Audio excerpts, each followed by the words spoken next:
It has been a year since the TPLF started the war in Ethiopia by attacking the Northern Command.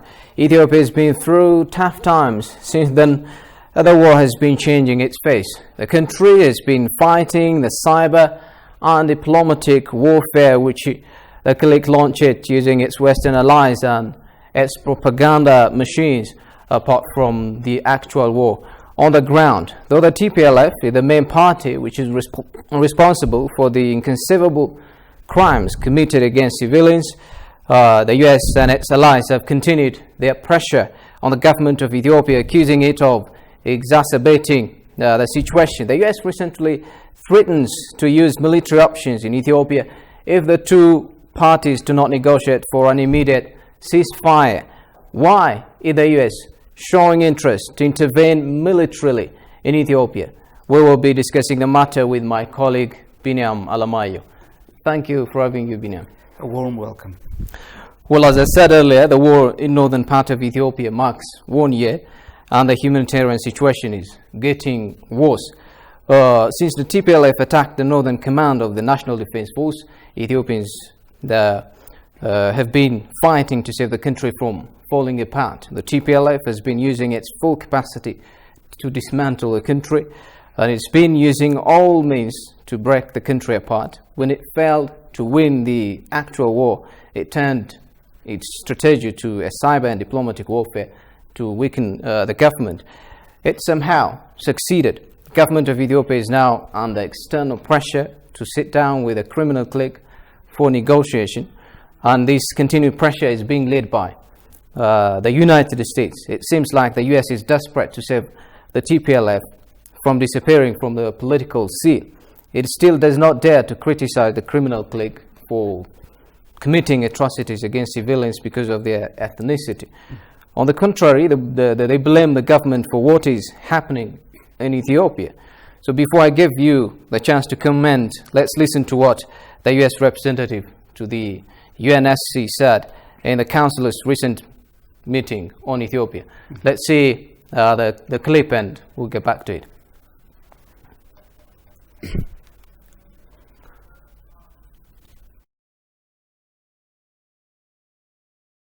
For a negotiated ceasefire and unfettered humanitarian access.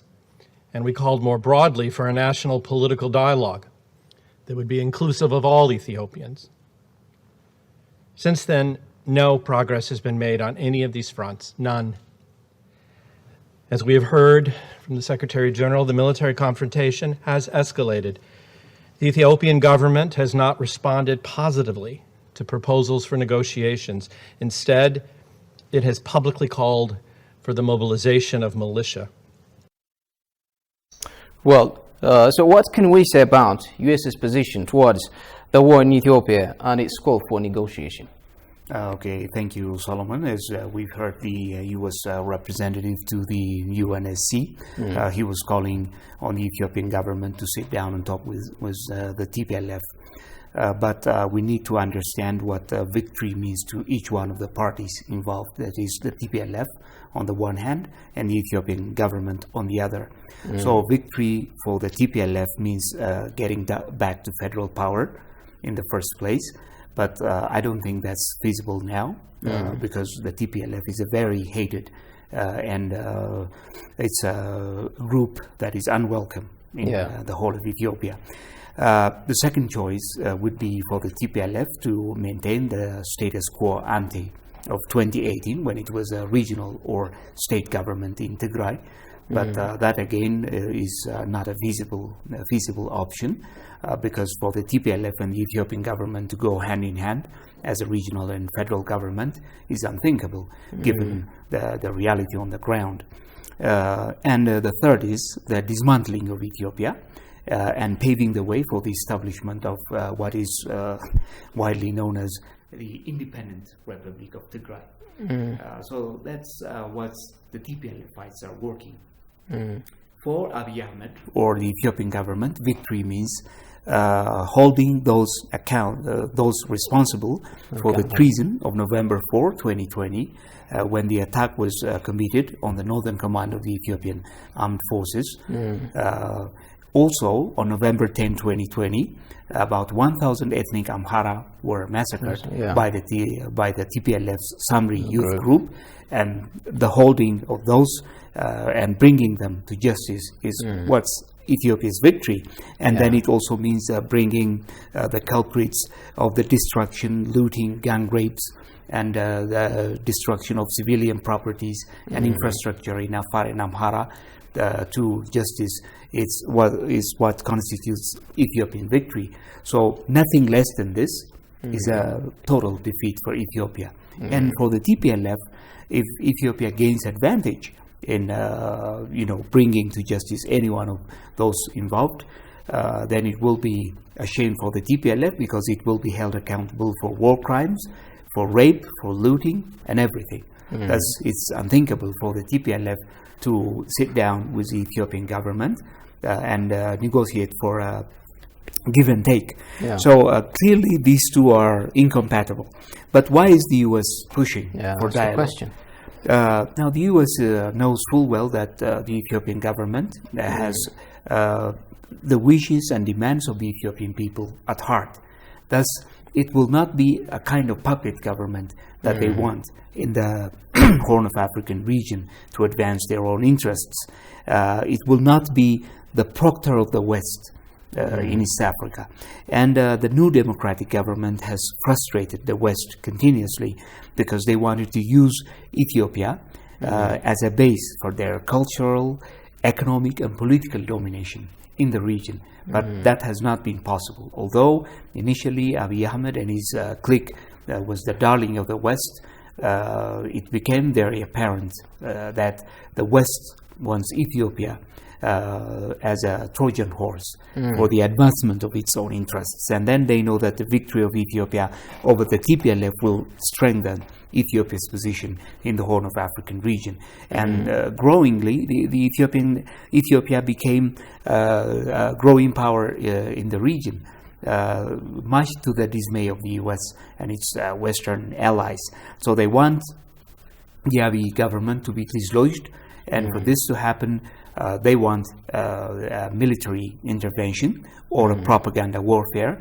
And the easy pick, or the most favorite pick for this job, is none other than the TPLF and its some of its extremist ethno-nationalist allies. But they are now pushing for negotiation.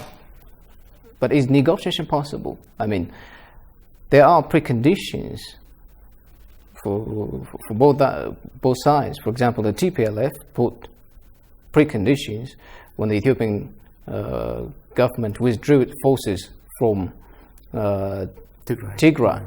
And one of the preconditions is to get back the lands that they annexed 30 years ago, which is now under the territory of the Amhara regional state.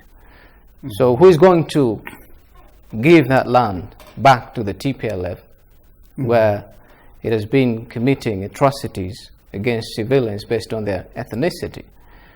So I think the US is pushing or putting pressure on the government on something which is not acceptable by the large majority of Ethiopians. You know, you may pressurize the government, but you need to consider the interest of the people. Let's say the government accepted the negotiation with the TPLF, and what would be the reaction of the people? Will the people accept the negotiation with the TPLF, with all the crimes that the clique has been committing against civilians in Afar and Amhara? Can you comment on that? Okay, good. Well, for the government and the TPLF to sit down for a kind of negotiated settlement of the conflict on an equal footing is unthinkable. Because this is clearly a group that has designated the Ethiopian people as its enemies. Anyone that doesn't work for its interests is an enemy. Prior to this, I was telling you about their proposed agenda of the establishment of an independent Tigrayan republic. But for this to happen, they need to work on dismantling Ethiopia. And you can't do that without dismaying the Ethiopian people. And they've started the job already, because wherever they expanded, they were looting, gang raping, destroying public properties, and committing war crimes and genocide against innocent civilians.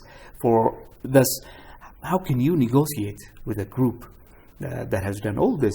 And what reparations or payments can the TPLF do for such damages? Thus, unless the culprits are held accountable for all these crimes, I don't think the Ethiopians will allow any government that sits with not just a rebel, but a terrorist group and an enemy of the people on an equal footing. And Ethiopia will certainly lose, because the TPLFs are very good at manipulating any negotiation process to buy time. And even use it for their own political ends. And you never know what the U.S. might think of this. It might provide them a good opportunity. That's why they insisted with the negotiation. Well, the U.S. and its allies have been trying to portray the war as a civil war, and they said it might trigger a wider violence, citing that there are rifts between ethnicities in the country. We can recall that their media outlets were reporting as if Addis Ababa was about to fall in the hands of rebels. So they said if Addis Ababa is fallen, then the country might get into anarchy. After we heard this integrated media campaign, then comes the interview with the U.S. Major General William Zana, who is commander of the Joint Task Force in the Horn. He gave indications that the U.S. may respond to the crisis militarily. Let's listen to what he had to say, and I'll get your reaction right after that. I think it's ready. Okay. Is inextricably tied to the security, the safety of the rest of the region. When Ethiopia has an internal conflict that may make it decide to withdraw forces from Somalia, now you have 5 African Union countries that are also affected, and Somalia. You have the potential for violent extremist organizations to have greater activity there. We also see enduring conflicts or points of tension. The border conflict between Sudan and Ethiopia, that risks of that turning, or perhaps with the Grand Ethiopian Renaissance Dam with the GERD, that it would change the calculus there. There's a risk that other countries may look at Ethiopia's internal focus as an opportunity to take something, whether it be a military action or stronger political action, when Ethiopia is not credibly able to either continue operations or negotiation. So he's trying to rationalize it. They are trying to use the threat as a regional threat, and they try to use it as a pretext to intervene in Ethiopia. So what is your take on that? Okay, from what I can say, the US and the West seem to be frustrated by the much talked about and expected TPLF's advance to Addis Ababa. Their media outlets were harping about TPLF's foray into Addis Ababa, and that the capital might fall very easily and within days into the hands of the likes of General Sadkan and the so-called TDF forces. But this is far from the reality. As it now stands, the so-called TDF is being encircled in all fronts, and it's being sandwiched somewhere around 350 miles away from the capital. So it's unthinkable for the capital to fall. Now, if this doesn't happen, then what's the second option? It will be a military intervention right into the Ethiopian capital and all over Ethiopia, because they might find a pretext for this. And a very good pretext for this is to regionalize the conflict, telling the whole world that Ethiopia has been incapable of containing the conflict from spreading into the region, and that any effort to mediate with the rebels, so-called rebels, has failed, and that we need to militarily intervene, because what happens in Ethiopia is tied to what happens in the whole of the region. That's what Major General Zana was saying in this interview. Now, but the irony of the whole situation is that who regionalized and internationalized the conflict in the first place?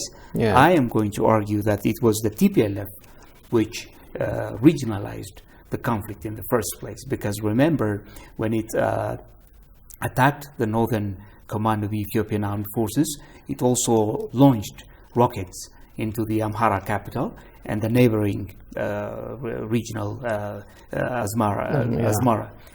When that happened, a neighboring regional force was forced to be dragged into the conflict and stay in it for 8 months. And still Eritrea is threatened by the TPLF, because you never know what happens. And then on November 10, 2020, like I told you earlier, the so-called Samri youth group committed genocide against innocent Amhara at Maikadra, and the TPLF succeeded in smuggling them to the neighboring Sudan as refugees. And then while staying there, they were being trained and provided by the likes of C. Abraha, and they are ready. Whenever the Welkite corridor is opened, they'll be ready to engage with the Ethiopian defense forces. So this shows you that they were abated and encouraged by some forces within the Sudanese government. So Sudan again is being involved as a regional ally on the other side. And then when the conflict expanded into Afar, there were two strategic points. One is the Mille route, because using this route you can easily throw yourself and control the strategic town of Waldia. It failed, but then another scenario would be to control the strategic import-export corridor at Djibouti. Now that's what they're hoping. And then in this aspect, they threatened the sovereignty and stability of Djibouti, and thus Djibouti is involved too in the conflict. They're using this as a pretext to regionalize the conflict, and then internationalizing it, because the TPLFites were actually blaming the U.S. for not standing with the people of Tigray and so on and so forth. And now they find the U.S. actually being a reliable partner. Also, the UN, you can say, the UN sat 12 times on Ethiopia, and this has made the TPLFites very happy, because it helps them to internationalize the conflict, sit and watch when the regional or superpowers might militarily or in other aspects intervene in Ethiopia's internal affairs. So that's what's happening here. And Zana is saying that if the TPLF fails to advance into Addis Ababa, then they might use their base in Djibouti to militarily intervene. But then the Djiboutian foreign minister came out a day later, I believe, and then made it clear that Djibouti will not allow any regional or superpower to use its sovereign soil to expand into Ethiopia or destabilize the region. It was then that the likes of William Davison, who's a paid agent of the TPLF, under the guise of a regional analyst, came out and said that the Djibouti corridor is under the threat of the control of the advancing so-called TDF army. So the US and its allies are now finding themselves in a situation where they are hoping that the forces led by General Tzadkan ገብረትንሳኤ might control the Djibouti corridor and make it possible for them to militarily intervene or dislodge Abiy Ahmed from power. So that's the real question. What is behind this call or this interest? I mean, does the US want peace in Ethiopia? I mean, history told us that in all countries that the US intervened, we haven't seen any kind of restoration of peace, or we haven't seen human rights protected or civilians being protected from atrocities. So is the US, or does the US really want peace in Ethiopia? Are they intending to invade Ethiopia to bring peace, or to just dismantle government or structure and install their own puppets that they can fulfill their interests in East Africa? We can see what happened in Iraq, what happened in Syria, what happened in Afghanistan, what happened in Libya. What we saw is a total disorder, a total destruction. So we do not expect anything or any hope from US intervention in Ethiopia. Maybe they may worsen the situation, invading Ethiopia. No Ethiopian is ready to accept or to welcome any intervention from the US.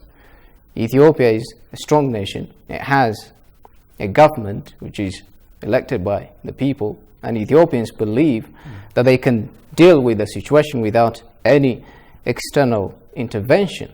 But if you invade the country without the will of the people, without the will of the government, I think it's not appropriate. They have been trying to, demonize the government and forces who are fighting the TPLF with government troops to justify what they are going to do in Ethiopia. They are trying to use the humanitarian crisis. They are trying to use the conflict as a threat for the region to convince the international community so that their intervention can be justified.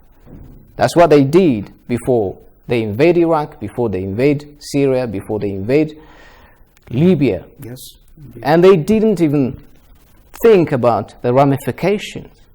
What we saw were their leaders officially regretting their decisions. George Bush said Iraq was a terrible mistake. And what he saw in Iraq after their intervention was appalling. And then his successor, Barack Obama, intervened in Libya, and he said Libya was my worst mistake. He said he and his team didn't think about what will unfold after the intervention. It was a total mess in Libya. And he admitted that they didn't think about what was going to happen after they invade Libya. And now, after we heard Joe Biden, when his troops withdrew from Afghanistan, he said, this is the beginning of the end for our military intervention to remake nations. But months after that, after his speech, they are preparing to intervene in another country, in Ethiopia. That's controversial. And I think they are not thinking, or they are not considering the possible destruction, the possible chaos that they are going to make by intervening in Ethiopia. Sure. And we will see what the future holds. Yeah, that's what I see. Similar to what you said, the U.S. is failing terribly in calculating the losses and the consequences that might follow from this very aggressive approach on countries like Ethiopia. Thank you for your time, Binyam. Thank you. Well, that's it for now. We'll see you next week, same time.